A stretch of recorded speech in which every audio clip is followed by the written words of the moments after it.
오늘 우리에게 주시는 하나님의 말씀은 누가복음 1장 26절에서 31절까지 말씀입니다. 누가복음 1장 26절에서 31절까지 신약성경 86쪽에 있습니다.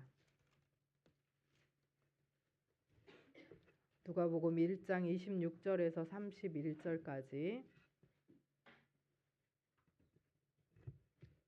함께 교독하겠습니다. 여섯째 달에 천사 가브리엘이 하나님의 보내심을 받아 갈릴리 나사렛이란 동네에 가서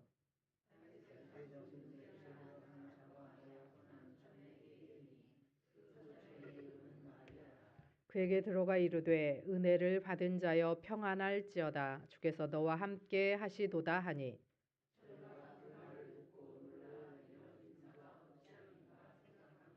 천사가 이르되 마리아여 무서워하지 말라 내가 하나님께 은혜를 입었느니라 보라 내가 잉태하여 아들을 낳으리니 그 이름은 예수라 하라. 아멘. 이것은 하나님의 말씀입니다.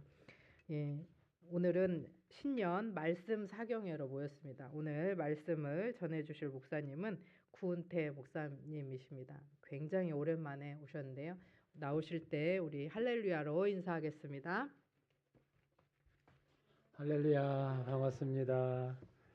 한 6, 7년 최소한 그 정도 이상은 된 것 같아요. 코로나도 있었고 저를 뵀던 분도 있고 못 뵀던 분도 있고 그럴 것 같습니다. 저는 우리 김여하 목사님하고는 고등학교 때 친구입니다.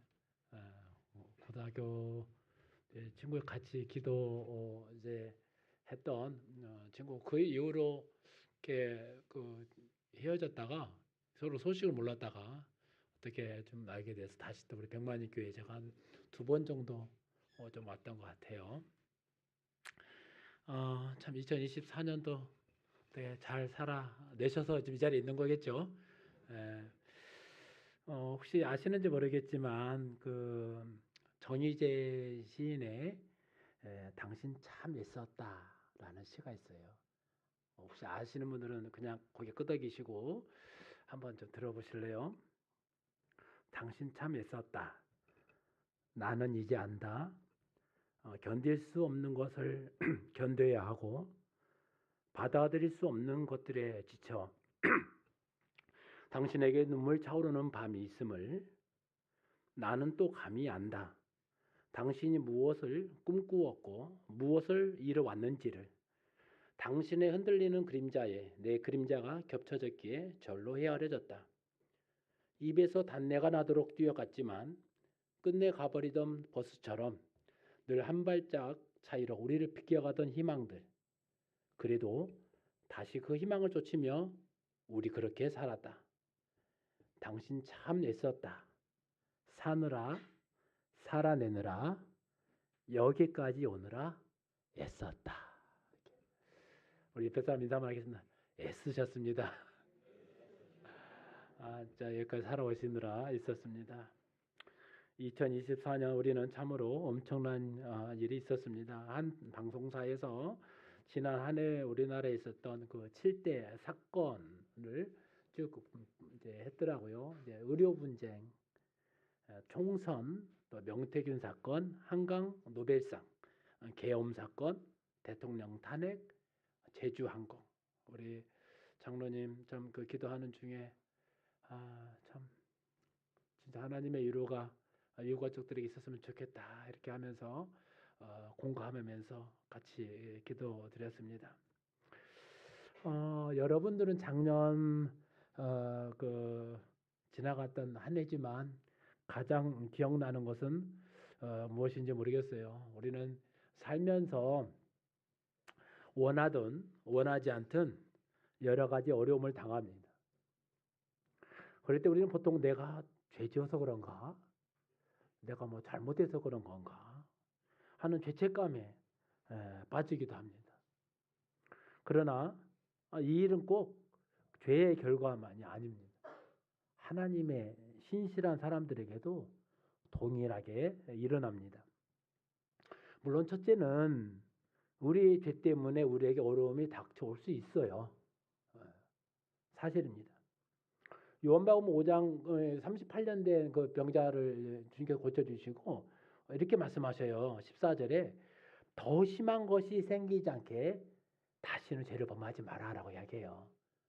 너 만약에 내가 38년 동안 있었던 너 그 어려움을 치유해 줬는데 너가 또다시 죄를 짓고 그러면 이보다 더 어려워질 수 있어 라고 말하는 거죠.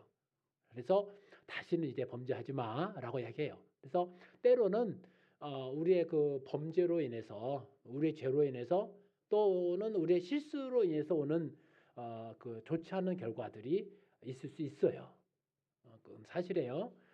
그러나 때로는 하나님께서 하나님의 일을 나타내고자 허락하시는 어려움들이 있어요.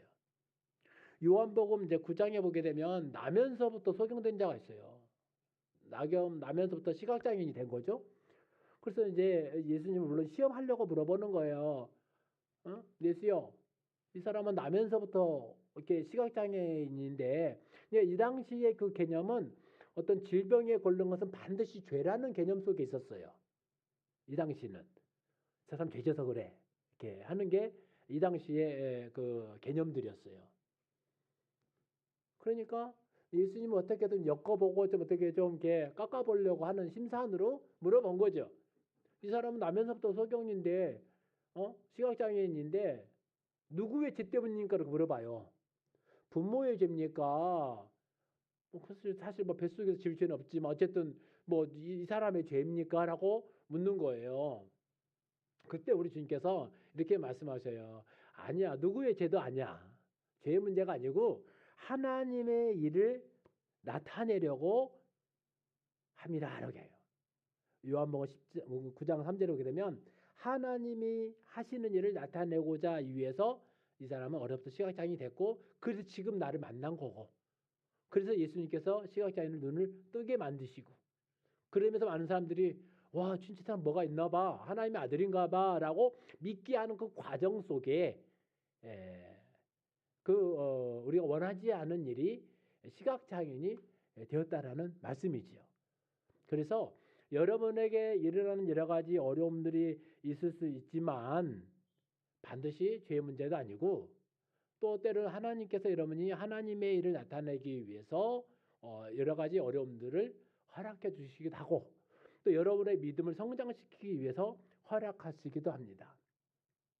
오늘 본문은 목사님 본문 잘못한 거 아니에요? 이거 보통 성탄절에 하는 거 아니에요? 이렇게 말할 수 있어요.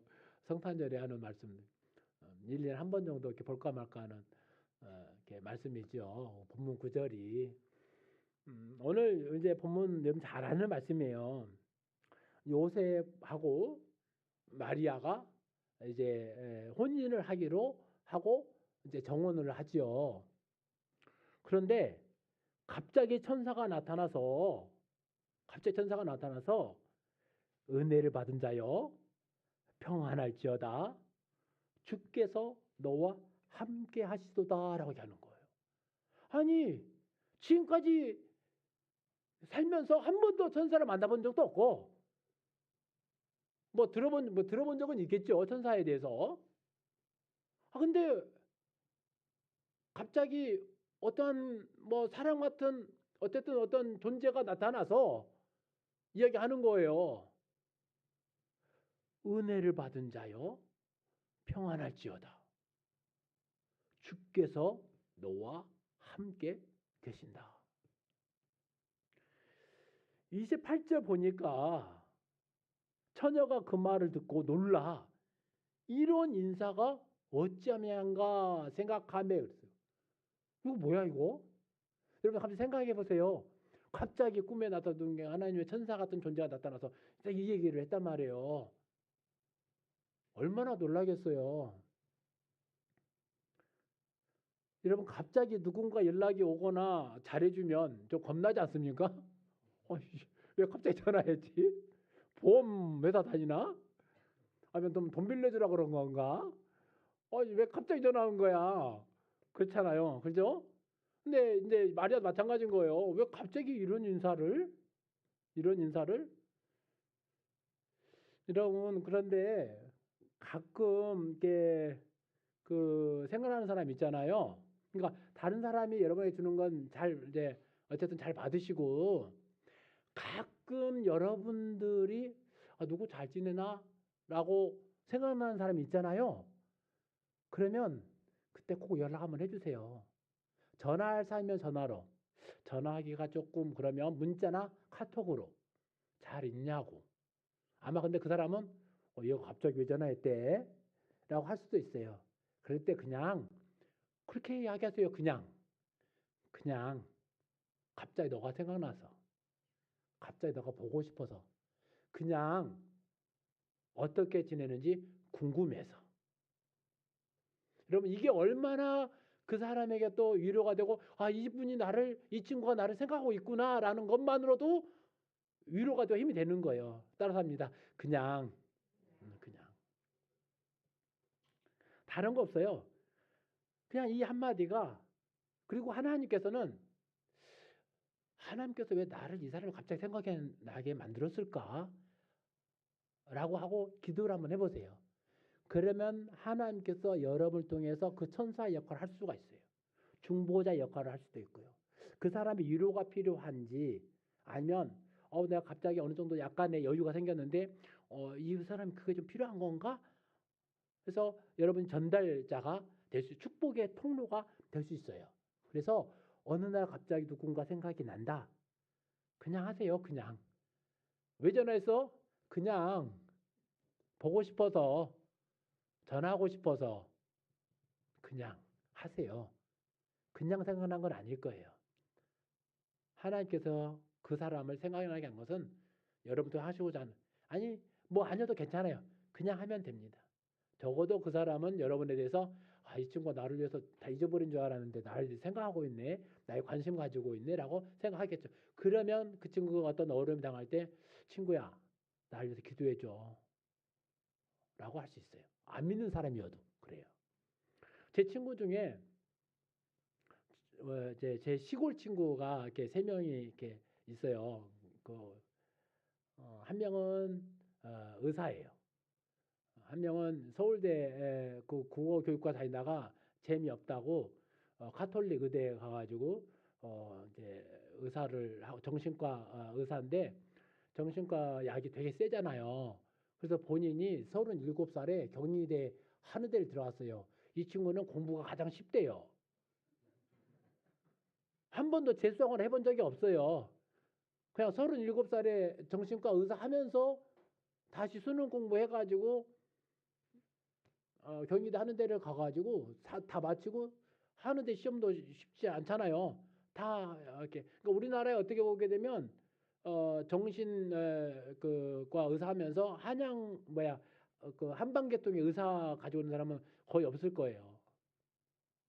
이 친구 하나 있고 또 하나는 지금 술집 사장님 계셔요.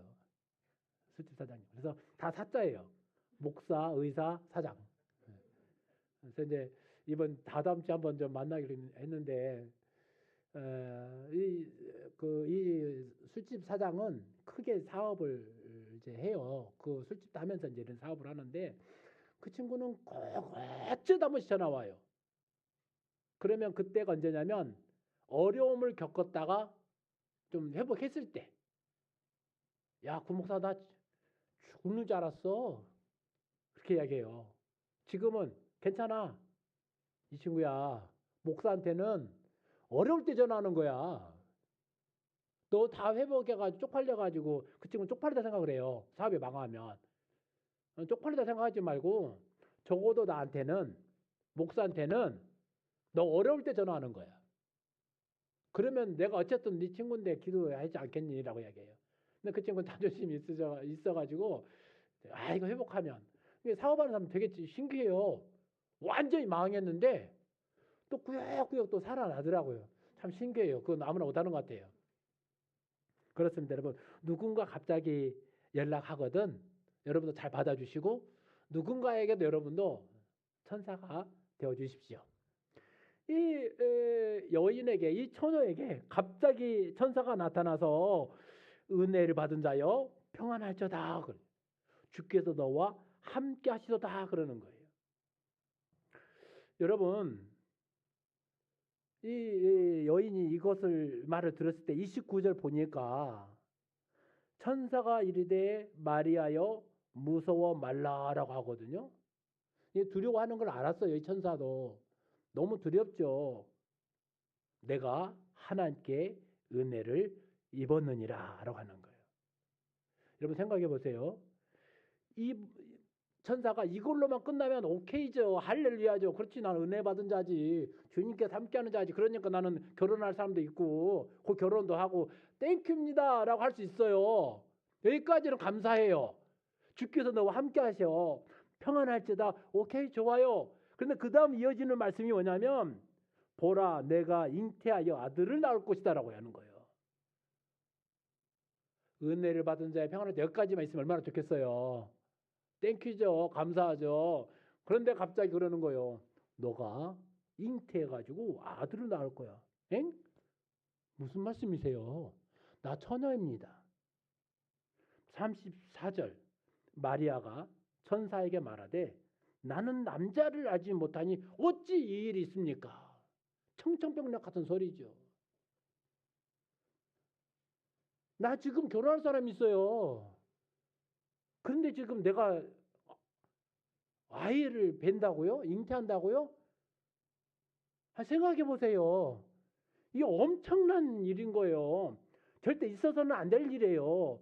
더군다나 나름대로 건강하게, 인격적으로, 정말 착실하게 잘 살아왔던 나이인데 내가 만약에 배가 올라오면 내 요셉은 어떻게 되며 결혼할 이 요셉은 어떻게 생각할 거며 내 부모는 내 친척들은 이 당시는 결혼도 안 하고 여자가 임신하게 되면 돌로 맞아 죽게 돼 있는데 저 두고 딸내미는 결혼도 안 했는데 요셉 정말 좋은 친구인데 좋은 청년인데 멋진 청년인데 그 청년 납두고 지금 말이 동네 창피해서 어떻게 다니겠어요. 부모들이 자기는 그렇다 쳐도 마리아가 어떤 사람이에요. 적어도 수많은 사람 가운데 하나님께서 선택할 정도면 얼마나 잘 살았겠어요. 더군다나 예수를 그 몸에 빌려서 나올 정도라고 한다면. 그런데 마리아가 생각할 때는 마리아 입장 속에서는 이게 말이 안 되는 거잖아요. 말이 안 되는 일이 생긴 겁니다.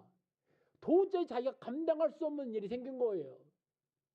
나도 나지만 어째 내가 도망가 버려도 뭐 이 동네를 떠나버려서 그냥 요셉한테 미안하다고 그냥 떠나버렸냐 하면 그럴 수 있지만 내 부모는 어떻게 되겠냐고 결혼하고 앞두고 결혼할 요셉에게도 그렇고요. 도저히 감당할 수 없는 일이 발생한 겁니다. 이 마리아에게는. 절대 안 됩니다. 너무 두렵습니다. 도저히 본인뿐만 아니라 주변 모두에게 감당하기 어려운 일을 당하게 된 겁니다. 여러분 이럴 때가 있잖아요. 도저히 내가 감당할 수 없는 일이 있잖아요.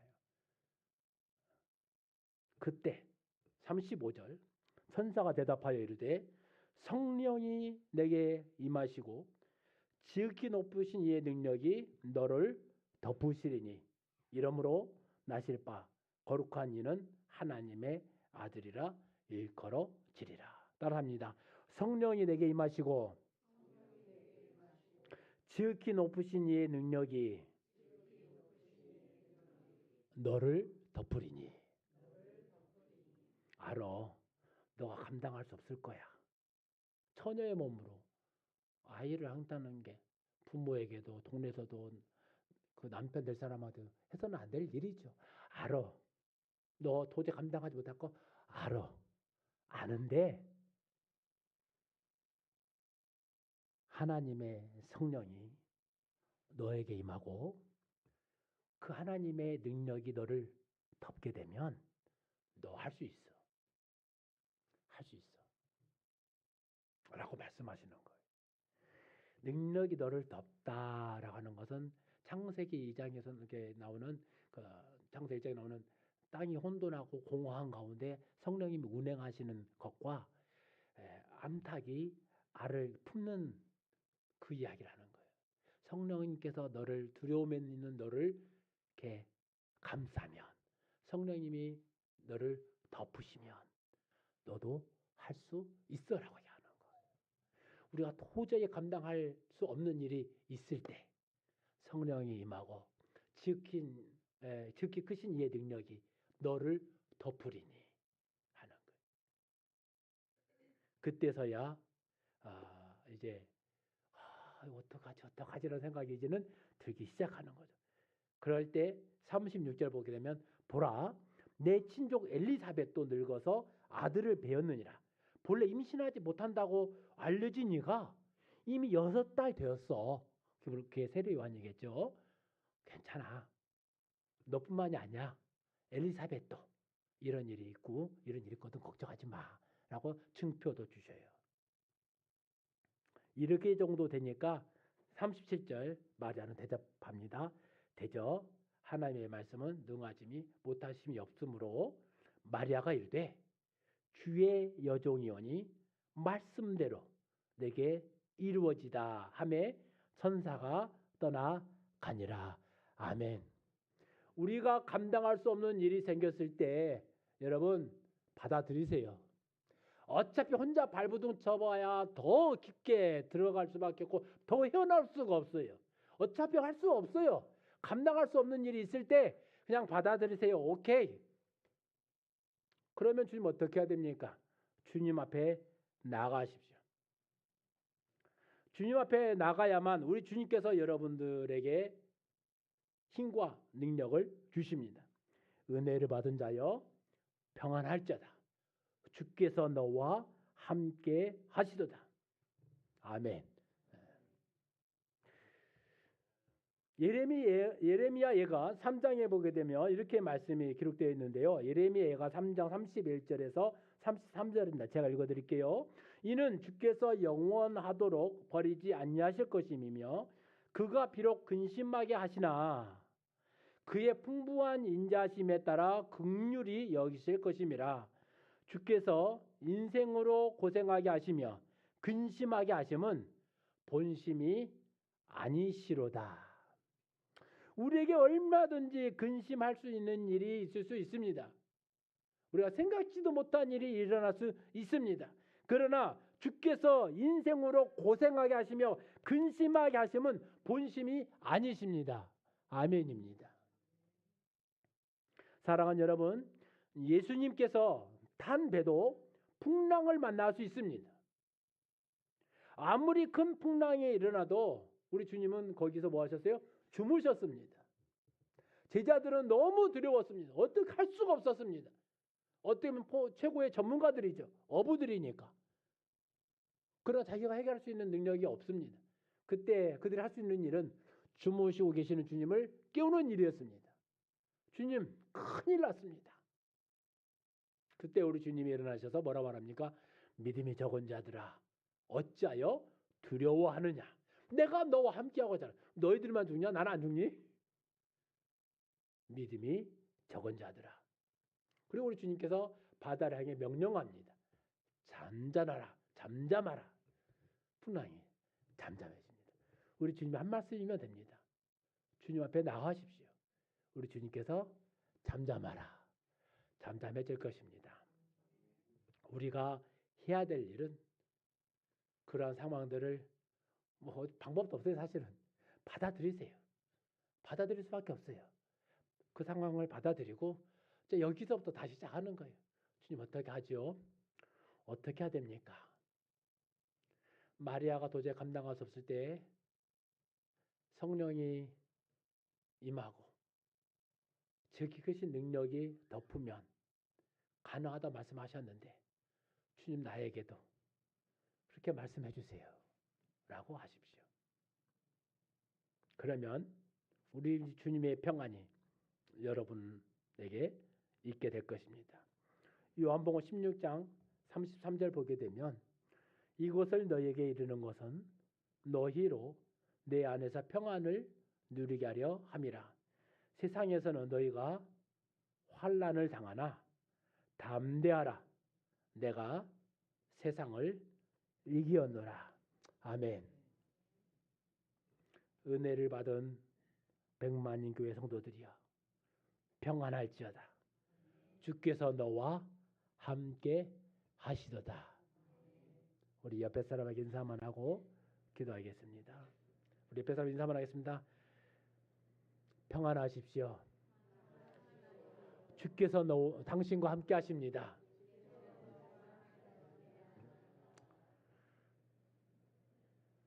사실 누구나 다 마리아와 같은 상황이 있습니다. 어쩔 수 없어요. 주님 오신 날까지 사단이라는 존재가 있는 한 오늘 밀가부르듯 여러분의 가정과 여러분의 개인과 교회 공동체와 이 나라와 이 민족을 끊임없이 공격하게 되어 있어요. 주님 오신 날이 가까우면 가까울수록 더 강해질 겁니다. 가정이 깨지게 만들고 교회가 깨지게 만들고 여러분 스스로 하나님을 믿지 못하게 만들고 두렵게 만들어요. 여러분 이게 영적 분별이면 분별인 건데 성경에 그렇게 말씀하셨으니까 더 심해질 거예요. 그때마다 두려워하지 마세요. 당연히 있어야 될 일입니다. 당연히 우리가 통과해야 될 일들입니다. 그러면 받아들이시고 거기서 주님의 은혜를 구하고 주님의 평안 가운데서 잘 이겨내시고 잘 견뎌내셔서 주님 앞에 서는 날에 잘 칭찬받을 수 있는 우리 백만인 교회 성도가 되기를 축복합니다. 기도하겠습니다. 좋으신 하나님 감사합니다. 은혜를 받은 자여 평안할지어다. 주께서 너와 함께 하시도다. 말씀하신 이 말씀이 오늘 이 자리에 모인 하나님의 사람들에게 그대로 들려지게 하여 주시고 말씀하여 주시옵소서. 예수님 이름으로 기도드립니다. 아멘. 하여 주시옵고 이제는 우리 주 예수 그리스도의 은혜와 하나님 아버지의 사랑하심과 성령님의 역사해 주심과 인도해 주심이 은혜 받은 자여 평안할지어다 말씀하신 그 말씀이 이 자리에 모인 모든 사람들 가운데 저들의 가정과 이 나라의 민족 가운데 임하여지기를 원하옵고 뿐만 아니라 슬픔을 당한 유가족들 위해 하나님의 위로하심이 있기를 간절히 축원하옵나이다. 아멘.